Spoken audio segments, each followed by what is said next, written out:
गीता श्री कृष्ण जी के हृदय से निकली हुई है, उनके हृदय से निकली है गीता। तो ये गीत हैं उनके, श्री कृष्ण जी के मुख से जो निकले हैं ये गीत ही हमें समता सिखाते हैं। गीता पूरी हमारी आधारित है किस पे खड़ी है? गीता समता पे।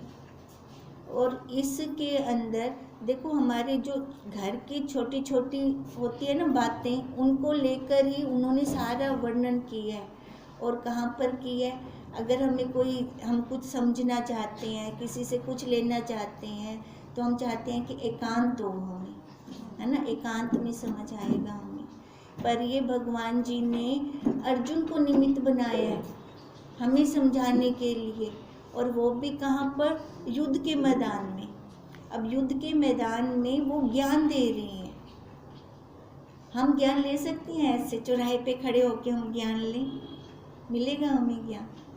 सामने वाला भले दे रहा हो पर हम वो ग्रहण नहीं कर पाएंगे, क्योंकि हमारे अंदर इतनी काबिलियत नहीं है वो लेने की। हमारी इंद्रियां बाहर भाग जाएंगी, इधर उधर सारा बिखेर, बाहर से कचरा समेटने की करेंगी, जो शुद्ध ज्ञान होगा वो लेने की नहीं करेंगी। अभी गीता के जो अध्याय आए हैं ये 10 दिनों में ही बने हैं, ये सारे युद्ध के मैदान में 10 दिन के अंदर जो भगवान कृष्ण ने अर्जुन जी को उपदेश दिया, है ना। हम लोग तो आपस में बात करते हैं तो हमारी बातों के वो वाक्य कहे जाते हैं, कोई मोल नहीं होता उनका। अब ये भगवान के मुख से निकले हैं। अब जो भगवान के मुख से निकले तो वो महावाक्य हो गए वो तो। अब इन महावाक्यों को बटोर कर गीता पर आज तक बहुतों ने टिप्पणी की है, पर कोई भी बीच तक नहीं पहुंच पाया, ना कोई पहुंच सकता है वहां तक जो भगवान जी ने दिया था। सारे सब चल रही हैं वहां तक पहुंचने के लिए, वो समर्थता बस भगवान जी को ही है। हम सारे कोशिश कर रहे हैं, वहां तक पहुंचने की कोशिश कर रहे हैं। अब वो कोशिश हमारी सफल होती है कि नहीं होती वो तो हम ही जानते हैं, है ना। इतनी गहराई में जाकर अगर हम बैठेंगे, वो विचार करेंगे, तब जाकर हमें लगेगा कि हाँ मेरे को अब शांति मिल रही है। अपनी सबकी अनुभूति है। जब हम गहराई में बैठते हैं, विचार करते हैं, फिर जाके हमें वो संतुष्टि, वो तृप्ति हमें प्राप्त होती है।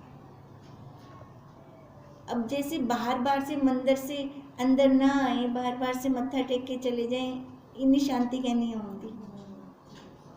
अंदर आते हैं, है ना, बैठते हैं, वो महावाक्य ग्रहण करते हैं, फिर वो शांति का अनुभव भी आता है हमें।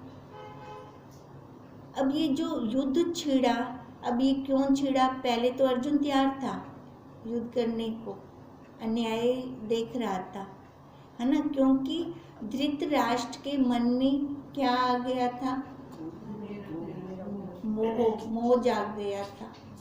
मेरे पुत्र पांडु पुत्र, ये दो उसके अंदर जैसे ये मोह आया, मोह देखो, मोह तमोगुण की निशानी है। उसको हस्तिनापुर का सिंहासन किस लिए मिला था? अमानत के तौर पे मिला था, भी तू देखभाल कर ले। पर वो चाहने क्या लग गया कि ये राजपाट मेरे पुत्रों को ही मिल जाए। तो युद्ध का कारण तो यही बना था ना। अब कृष्ण जी क्या कहते हैं, भगवान जी क्या कहते हैं? ना अन्याय सहो ना सहने दो, है ना। क्यों किस लिए सहें अन्याय? अब उन्होंने वो सामने, वो देखो अर्जुन के सारथी बने। अर्जुन के मन में कितना विषाद आ गया था, वो युद्ध करना ही नहीं चाह रहा था। पहले तो वो तैयार था, है ना, पहले उसने बोला मेरे रथ को बीच में लेके चलो। अब जब बीच में लेके रथ को गए कृष्ण जी, तब क्या देख रहा है अर्जुन? सारे अपने खड़े, मैं केंद्र नाल युद्ध कर रहा हूं। अब देखो अर्जुन के मन में भी मोह जाग पड़ा। अब ये सारी वार्ता धृतराष्ट्र संजय के मुख से सुन रहे हैं, क्योंकि उनको आत्मदृष्टि प्राप्त है संजय को। अब जैसे बीच में खड़े होकर अर्जुन को ये मोह जागा, है ना, तो वहाँ पे धृतराष्ट्र खुश हो गए भी। अब उसने अपना गंडीव नीचे रख दी है, अब युद्ध नहीं होगा, क्योंकि उनको सबसे ज़्यादा भय किससे था? अर्जुन से और भीम से, इन दोनों से ही भय था। इसलिए वो तो बहुत प्रसन्न हो गए, चलो अब वो तो धर्म के रास्ते पे चलेंगे। युधिष्ठिर तो वैसे ही धर्मात्मा है, शांति प्रिय है, वो तो युद्ध नहीं करेंगे। नकुल और सहदेव वो तो वैसे ही बच्चे हैं, बालक हैं, वो वैसे ही नहीं करेंगे युद्ध। अब वो खुश हो रहे हैं, वो प्रसन्न हो रहे हैं, पर धृतराष्ट्र ये भूल गए कि उनके सारथी कौन है, ये भूल गए वो। अब सारथी इतने महान तेजस्वी हैं तो फिर वो अन्याय कैसे होने देते? तो वहीं बीच रास्ते में खड़े होकर उन्होंने अर्जुन को उपदेश दिया। जब अर्जुन के मन में ये मोह उमड़ा अपने परिवारजनों को देखकर, अब ये मोह देखो हमें भी उमड़ता है अपने परिवारजनों को देखकर। ये भगवान स्वरूप गुरुदेव हमारे कृष्ण बन के हमारे लिए आए हैं, हमें वो उपदेश देने के लिए आए हैं। अब युद्ध का मैदान वो कुरुक्षेत्र नहीं, हमारा अपना घर चल रहा है, गृहस्थ चल रहा है हमारा। अब ये गृहस्थ ये कुरुक्षेत्र के मैदान से कम थोड़ी है। अब वो हमें कृष्ण बन के उपदेश दे रहे हैं। अब संजय बोला, इस रीति दया युक्त, देखो अब दया करनी चाहिए तो किस पे करनी चाहिए? अब कोई भूखा है तो उसको खाना खिला दो, है ना, जिसके पास कपड़े नहीं है तो उनको दे दो। पर यहाँ पर अब अर्जुन दया युक्त हो रहा है, यहाँ पे तो वो अपने मार्ग से भटक रहा है। वो क्यों भटक रहा है? क्योंकि सामने देख रहा है किसके साथ मैं युद्ध करूं, दया कर रहा है वो। अब दया उसके मन में इस जगह पर आनी सही नहीं है। नेत्रों से उसके जल भरा हुआ है, नेत्रों में जल है भरा, डूबा चिंता में लखी के बोले यूं मधुसूदन। अब उसकी आंखों से अश्रुधारा बह रही है। अब ये अश्रुधारा देखकर, उसको चिंतित देखकर अब कृष्ण जी को बोलना पड़ा। अब देखो मधुसूदन उनका नाम क्यों पड़ा? क्योंकि उन्होंने मधु नामक राक्षस का वध किया था। तो जहाँ पर वो उसका वध कर सकते हैं भगवान जी, तो यहाँ पे अर्जुन के मन में जो मोह रूपी राक्षस उमड़ा है, तो क्या उसका वध नहीं करेंगे? क्या उसका नाश नहीं करेंगे? अब उसका नाश करने के लिए भगवान जी ने अपना मुख खोला और उसको समझा रही हैं। अब ये वार्ता कौन बता रहा है? ये सारी वार्ता संजय बता रहे हैं, धृतराष्ट्र को ये वार्ता बता रही हैं।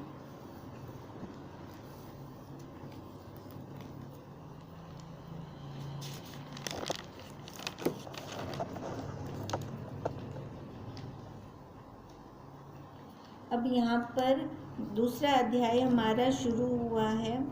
संजय धृतराष्ट्र से कह रहे हैं कि अर्जुन के नेत्रों में जल भरा है, उसको मन में दया आ गई है, वह बहुत चिंता में है। अर्जुन की दया यहाँ ठीक नहीं है, जो ये अर्जुन दया कर रहा है, क्योंकि उसका देखो क्षत्रियों का क्या धर्म है? क्षत्रियों का धर्म है कि युद्ध के मैदान में आए, है ना कि मोह करके पीछे भाग जाए। 4 वर्ण बताए गए हैं अपने शास्त्र में, हर एक का अपना अपना कर्म बताया गया, हर वर्ण का अपना कर्म है। अब वो कर्म अगर हम अपना छोड़कर वहाँ पर बैठ जाएंगे सगे संबंधियों को लेकर, तो काम बनेगा नहीं। अब यही घर परिवारों में भी हो रहा है। अब जैसे धृतराष्ट्र के मन में मोह आ गया, मेरे पुत्र, जबकि उसको सारा वो राज सिंहासन क्या मिला हुआ था? अमानत अमानत मिली थी ना। अब अमानत या तो बराबर अपना हिसाब कर लेते वो, है ना, बराबर कर देते तो ये युद्ध ना होता, पर उन्होंने किया नहीं, क्योंकि वो चाह रहे थे कि सारा का सारा ही मेरे पुत्रों को मिल जाए। अब क्या मिला उनके पुत्रों को? क्या हुआ? फिर नाश ही हुआ। अब यही का यही घर परिवारों के अंदर भी हो रहा है, हम देखते हैं। अब वहाँ पर भी ऐसी की ऐसी पूरी स्थिति होती है। अगर धृतराष्ट्र के मन में शांति आ जाती, जितना हमारी प्रारब्ध में है उतना ही हमें मिलना है, अगर ये बात उनको समझ आ जाती। देखो इसमें कसूर किसका होता है? बड़ों का। वो अपना पहले से ही निपेड़ा नहीं करते, अगर कर दें तो किसी के मन के अंदर ये भाव उठेगा ही नहीं।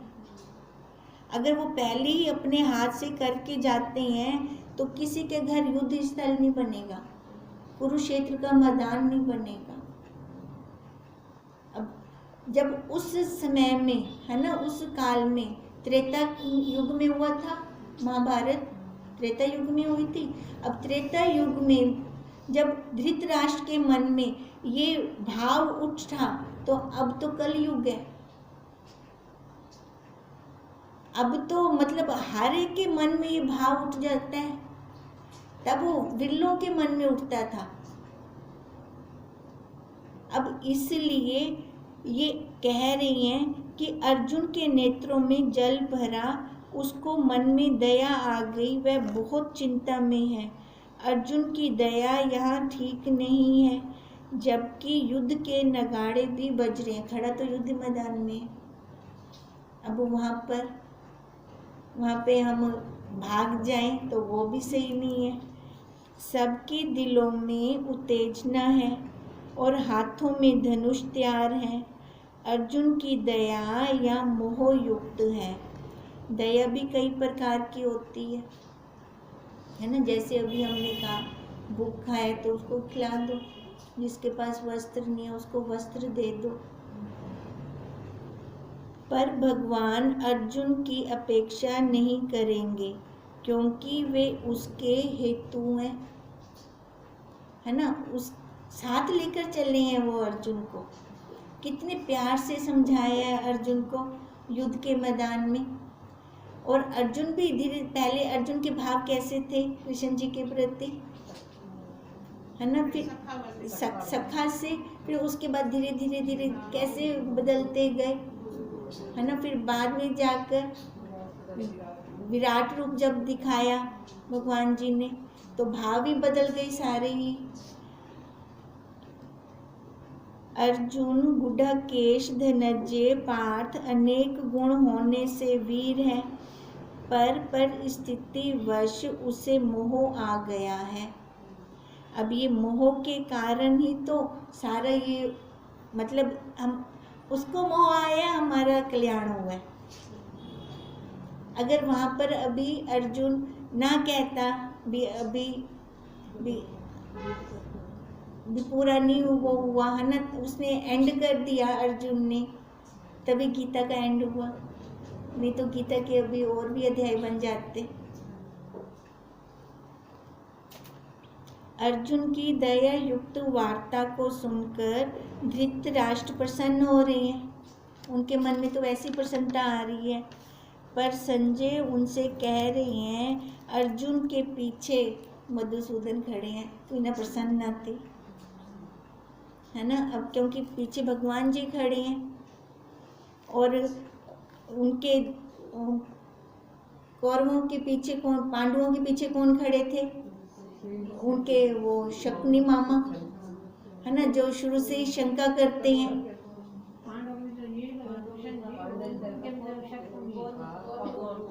कौरवों के पीछे, है ना, तो वही खड़े थे। कौरवों के पीछे शकुनी मामा खड़े थे, जो हमेशा ही शक करते हैं। हाँ जी, हाँ, वही छल कपट उनके हृदय के अंदर बसा हुआ है। अब जिसके हृदय के अंदर ये गीता के गीत बसेंगे, है ना। वो तो कृष्ण जी के हृदय से निकले और अपनी भक्ति और अपनी श्रद्धा इतनी दृढ़ हो कि वहाँ से निकले और इधर फिट हो जाए, फिर तो अपना काम बन जाएगा, है ना। अगर वहाँ से निकले और इधर ना रुके फिर तो वही हाल है, आए गए और ख़त्म। लो दो और चलो वाला काम होगा ही नहीं पूरा हमारा। नहीं तो लो दो और चलो वाला काम कैसे पूरा होगा हमारा, जब वो अंदर ठहरेंगे हमारे अंदर। मोह युक्त धृतराष्ट्र है, अंतःकरण शुद्ध 3 गुणों वाला है, हम इनसे गलत कार्य लेते हैं। अंतःकरण 3 गुणों वाला है, ठीक है। अब जिसके गुण जो प्रबल होंगे उससे वो वही ज्ञान लेगा वो। अब जैसा जिसके अंदर गुण चल रहा है उसका व्यवहार ध्यान करना वैसा ही होगा। और जो ये गुण सत्वगुणी गुण रुकेगा तभी हमारा काम बन पाएगा वहाँ पर। अब सत्वगुणों में भी वैरायटी बहुत है। सत्वगुण बहुत है जो किसी का बुरा नहीं चाहते पर अपना कल्याण भी नहीं कर रहे, वो सत्वगुणी बहुत होंगे, किसी का बुरा नहीं चाहेंगे वो। पर ऐसे सत्वगुणी हृदय रजोगुण वाले हृदय से अच्छा है, तमोगुण वाले हृदय से अच्छा है। पर अपना जो हृदय सत्वगुण है तो हमारा फर्ज क्या है, फिर हम अपना काम करें। अपना काम जब होगा तब ये कृष्ण जी के गीत अंदर गुनगुनाएंगे। अंतःकरण शुद्ध 3 गुणों वाला है, हम इनसे गलत कार्य लेते हैं तो ये दुख भी देते हैं। अब गलत कार्य क्या हो गए, मैं करता हूँ या मन के पीछे चल पड़े हम, है ना। हमने अपना काम ना किया, मन के पीछे, मन में जो आया फिर उसको हमने पर्दा डाल दिया, पर्दा डाल के उसे हमने अपना करवाया, तो फिर दुखी कौन हो रहा है, दुखी भी तो हम हो रही हैं। अर्जुन का तमोगुण बढ़ रहा है, ये मोह का सबसे मोटा पर्दा है, भगवान ही इसको हटाएंगे। अब देखो मोह आ रहा है तो हमें भगवान जी को प्रार्थना करनी चाहिए। पहले तो दिखना चाहिए, पहले तो ये दिखे कि मैं गलत हूँ। अगर ये ही नहीं दिखता फिर हमारा काम भी नहीं बन सकता। अगर ये दिख रहा है कि मैं गलत हूँ, मोह जाग रहा है, तो फिर भगवान जी से प्रार्थना करें। अब भगवान जी से प्रार्थना करेंगे तब जाकर हमारा काम बनेगा। भगवान इसको हटाएंगे।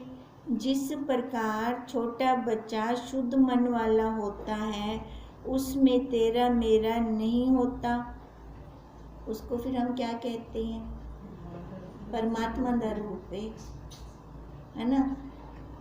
उस देखो अगर कोई कह रहा है ना भी मैं अंदर कहीं नहीं बैठा, बाहर आँख दे, क्या आँख से मेरा पापा के अंदर, हाँ पापा के अंदर फिर मैं अंदर कहीं नहीं बैठा, है ना। तो मतलब कैसे उसके अंदर कितनी शुद्धता है, कितना निर्मल मन है उसका, उसके अंदर है ही नहीं, ना राग है ना द्वेष है। जहाँ पर ये राग द्वेष आते हैं वहीं पर ही तो ये जीव बन जाता है। अब गीता हमें समता सिखा रही है, ठीक है। अब गीता के अंदर अब देखो एक तरफ जीव एक तरफ ईश्वर, दोनों आ गए, और तीसरी तरफ पुरुषोत्तम, क्षर अक्षर पुरुषोत्तम, ये तीनों आ गए। अब वार्तालाप जैसे जैसे हो रही है वैसे वैसे ही हमारे पर्दे हटते जाते हैं अज्ञानता के। जो जीव भाव बना बैठा ये शरीर है ना, अगर शरीर पर बैठे तो जीव ही है। अगर जीव से बनकर बैठे हैं, जीव बन के बैठे हैं, शरीर वाले बनकर बैठे हैं, तभी वो दुख लगता है जिस कारण से हम आगे नहीं निकल सकते। जीव ऐसे भगवान के आगे कहेंगे, अज्ञान के वश यह जीव आत्मा अपने को कर्ता भोक्ता और दुखी सुखी मान रहा है। ये सारी अज्ञानता है। परमात्मा की बनाई हर चीज शुद्ध है, सब वस्तु उसकी पैक हुई आती है। फल सब्जियां देखते हैं, जब साधक की वृत्ति गुरुदेव से जुड़ जाती है या जुड़ी रहती है, तब उसकी वृत्ति दुखाकार नहीं बनती है ना। देखो हमारी वृत्ति जब अपने आप में होती है, हम टिके रहते हैं अपने आप हमारा जो स्वभाव है ना, वो सत्य चित आनंद, अगर उसमें हम बैठ जाते हैं तो हमारी वृत्ति में दुख ही नहीं आता। जो प्रारब्ध में लिखा हुआ है वो तो वैसे का वैसे ही चलेगा ना, पर उस टाइम दुख क्यों नहीं लग रहा है ना। दुख ना लगने का कारण यही है ना कि हमारी वृत्ति उसे ले नहीं रही। अब जो वृत्ति पकड़ती है वही अनुभव करने लग जाता है, ये शरीर पर वैसे असर होने लग जाता है हमारे। तभी वो कह रही हैं, अगर हमारी वृत्ति जुड़ी रहती है तो दुखाकार नहीं बनती, क्योंकि उसके निश्चय में संसार का कोई भी वजूद नहीं है। साधक का लक्ष्य होता है निज स्वरूप को जानना और वह उसी में ही लगा रहे। अब जैसे कृष्ण जी अर्जुन को देख रहे हैं, अभी इसके मन में दया आ गई है। अब दया इसकी कैसे हटेगी, इसको महावाक्य दूंगा सुवाक्य दूंगा तब जाके तो हटेगी उसकी दया, तब तो ये आएगा। अभी तो रथ को बीच में खड़ा कर दिया है इसने। अब बीच में, अब देखो ज्ञान लेने वाला कौन है और ज्ञान देने वाला कौन है। अब वहां से वो मोह को हटाकर, अर्जुन के मोह को हटाकर, अब कैसे उसको धीरे धीरे धीरे अपने अंदर लेके जा रही हैं। ये भी तो एक कला है, तभी तो उनको 16 कला संपूर्ण बोलते हैं कृष्ण जी को। तभी देखो 16 कला संपूर्ण, ये जो जीव बैठा है ना, ये जीव के अंदर 9 कला है, राम जी के अंदर 12 कला है, कृष्ण जी के अंदर 16 कला है। हम अपनी कला को बढ़ाएं। अब कला को कैसे बढ़ाएंगे हम? महावाक्य विचार करेंगे इनका।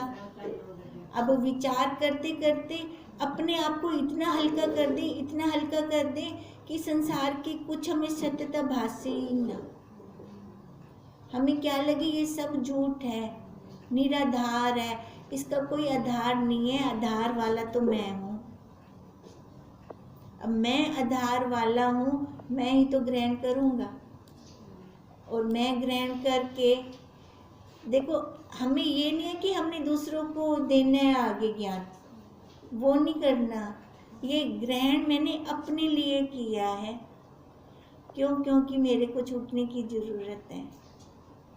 अब दूसरा छूटना चाहता है तो उसकी मर्जी, साथ चलना चाहता है तो चल पड़े, है ना। किसी को हम जबरदस्ती साथ नहीं चला सकते। अगर जबरदस्ती साथ चलाना है तो पहले उसका पूरा, जैसे कहते हैं ना, निचोड़ कढ़ना पौंदा हुंदा भी ये चांदा क्या है ना। पहले उहदे नाल पूरी मत्था पच्ची करनी पौंदी है। हुण जिवें कृष्ण जी अर्जुन दे नाल मत्था पच्ची करदे पेन, पूरी इवें पूरी मत्था पच्ची करनी पौंदी है। मत्था पच्ची करते ला हुंदे अंदरों कढ़वाते, है ना। ऐसी कला भी तो किसी किसी को आती है। फिर उसको मोड़ते हैं, मोड़कर फिर साथ चलाते हैं। हम भी अगर ऐसे ही बैठ जाएं, छोड़ दें भी साढ़े कोल थींदा नहीं हो, ये तो साधु महापुरुष या जड़े गृहस्थ आश्रम तो बाहर है ना, जंगलों में रहते हैं, वो कर सकते हैं। अगर ऐसे हम सोच के बैठ जाएं तो क्या गृहस्थियों को प्राप्त नहीं होता? होता है ना। क्या गृहस्थी आज तक छूटे नहीं है? हम खुद अपने संतों को देखें, ऋषियों को देखें, वो उन्होंने भी तो ज्ञान प्राप्त किया। माता जी को ही देख लें, वो भी तो गृहस्थ में रहकर ही छूट गए। तो हम भी छूट सकते हैं, पर पहले तमोगुण को हटाना पड़ेगा, तमोगुण का नाश करना पड़ेगा। अब ये मोह तमोगुण की निशानी है। इस तमोगुण के कारण हमारा अपने लक्ष्य से हम भटक जाते हैं, निज स्वरूप को नहीं जान सकते, जबकि हमारा जन्म ही इसलिए हुआ है कि हम अपने स्वरूप को जानें। देह और देह वालों की तो प्रारब्ध, उनको छोड़ दें। इस शरीर की प्रारब्ध है और इस शरीर से जो आए हैं तो क्या उनकी प्रारब्ध नहीं है? है, उनकी भी प्रारब्ध है। उनकी ये देखो, ये अगर दृढ़ता होगी ना तभी छोड़ पाएंगे हम। उनको उनकी प्रारब्ध पर छोड़ दें। उसी प्रकार ही अर्जुन के सामने सब कुछ, देखो अर्जुन भी तो बैठे ना, अर्जुन बैठ गया वहाँ पे, क्यों? क्योंकि वो प्रारब्ध को पकड़ रहा है। अब भगवान जी उसके आगे खड़े हैं, अब भगवान जी उसको हटा रहे हैं, उसकी बुद्धि में दृढ़ता ला रहे हैं। अब क्या बुद्धि में दृढ़ता ला रहे हैं? छोड़ दे, उनकी प्रारब्ध अपनी है। तेरे ऊपर कोई पाप नहीं लगेगा। उसके मन में यही आ रहा था ना, मैं गुरुजनों को मारूंगा तो पाप आ जाएगा, इसीलिए तो रो रहा था वो। तभी तो कह रहे थे तू छोड़ दे, उनकी प्रारब्ध अपनी है। वो अब के थोड़ी है, या तू अब का थोड़ी है। जो तू उस मोह निशा के अंदर जकड़ा पड़ा है, ये क्यों तू अपने आप को तूने पकड़ रखा है अंदर। देखो अगर गीता की गहराइयों में जाते हैं ना, तो बुद्धि से जितना निकलता है उतना मन से नहीं ले पाते। मन से जितना लेते हैं उतना अगर हम व्यवहार में नहीं ले पाते। मन से वो निकलता है मैं ब्रह्म, मैं आत्मा, मैं साक्षी हूँ, ला उतना व्यवहार में तो निकल आवे, ला उतना तो नहीं निकल पाता। ये गहराई, गहरे बैठ कर हम निकालेंगे इसको, तब जाकर ये दृढ़ता होगी, ये प्रारब्ध की दृढ़ता होगी हमें। अब जैसे अर्जुन को भगवान जी बता रही हैं, वो उसकी आंखों से तो टपाटप बारिश हो रही है, नेत्रों में जल भरा पड़ा है। अब जब जल भरा पड़ा होता है तो सामने पूरा भी क्या दिखाई देता? दिखता है? दिखता ही नहीं है, धुंधला धुंधला दिखाई देता है। अब उसकी मति के आगे ये धुंध छा गई है, मोह की धुंध छा गई है। अब इस धुंध को हटाने के लिए भगवान कृष्ण खुद सारथी बनकर आए हैं अर्जुन के लिए। अब दोनों आए थे भगवान कृष्ण के पास, पांडव भी कौरव भी, है ना। तो पहले किसने मांगा? पहले पांडवों ने मांगा, पहले पांडवों ने मांगा। हाँ, पहले वही है ना, पहले इसको देखे, पहले ये मांगे। अब देखो उन्होंने क्या मांगा पांडवों ने कृष्ण जी को।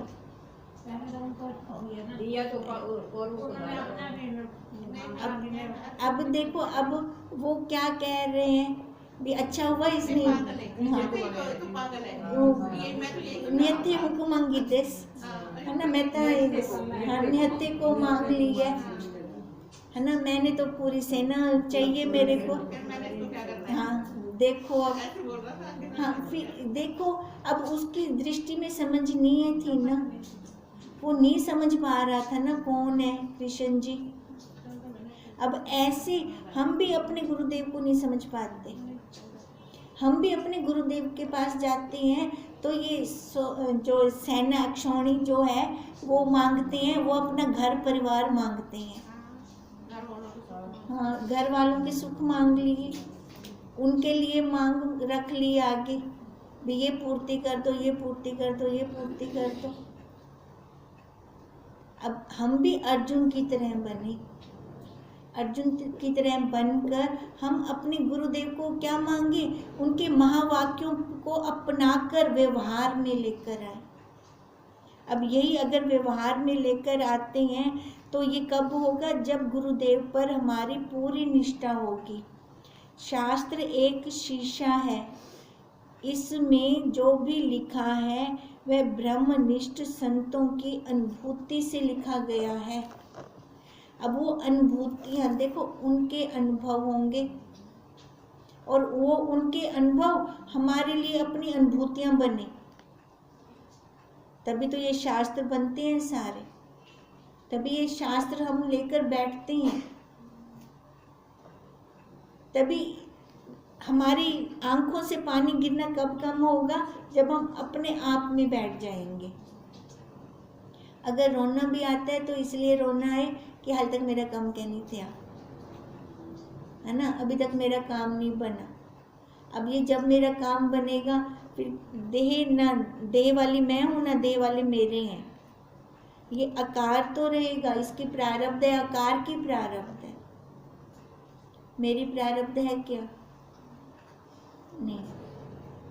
ये देखो स्वतंत्र बनाया है भगवान ने, उस पुरुषोत्तम ने स्वतंत्रता दी है, इसलिए तो जीव को उसने स्वतंत्र बना दिया। उधर से ईश्वर भी स्वतंत्र है, ठीक है। अब देखो, पर ईश्वर को याद रहा, ईश्वर को याद रहा कि मैं वही हूँ। इस जीव ने स्वतंत्रता का नाजायज फायदा उठाया। अब ये जो नाजायज फायदा इसने उठाया, तो इससे क्या, ये बंधन में आ गया, बंधन में आकर रो रहा है। अब यही रो रहा है, ये नेत्रों में जल है भरा, यो रोंदा पे यो, ए अर्जुन कितने कहनी नेत्रों में जल भरा, ये नेत्रों में जल इस जीव का भरा पड़ा है, यही रो रहा है, क्योंकि इसने अपनी स्वतंत्रता का नाजायज फायदा लिया है, इसलिए ये रो रहा है। इस नाजायज फायदे का बंद कर दें, भी जैवरों में कुछ शरीर मिले जिसलिए मेरे को स्वतंत्रता मिली है, मैं अपना काम करूं। अगर ये हमारा काम होगा तब हमें भगवान भी अपने साथ हाथ पकड़कर खींच कर ले जाएंगे, हमें जरूरत ही नहीं पड़ेगी, हमें हाथ पकड़ने की जरूरत नहीं पड़ेगी, वो अपने आप ही उनका हाथ हमारी तरफ आएगा। अब यही संजय, ये सारी वार्ता धृतराष्ट्र को वो बता रही हैं, और यही सारी वार्ता गुरुदेव हमें महावाक्यों के रूप में हमें दे रहे हैं। कल ये आगे करेंगे दूसरा श्लोक। श्री भगवान बोले, ओम तं नमामि हरिं परम, ओम तं नमामि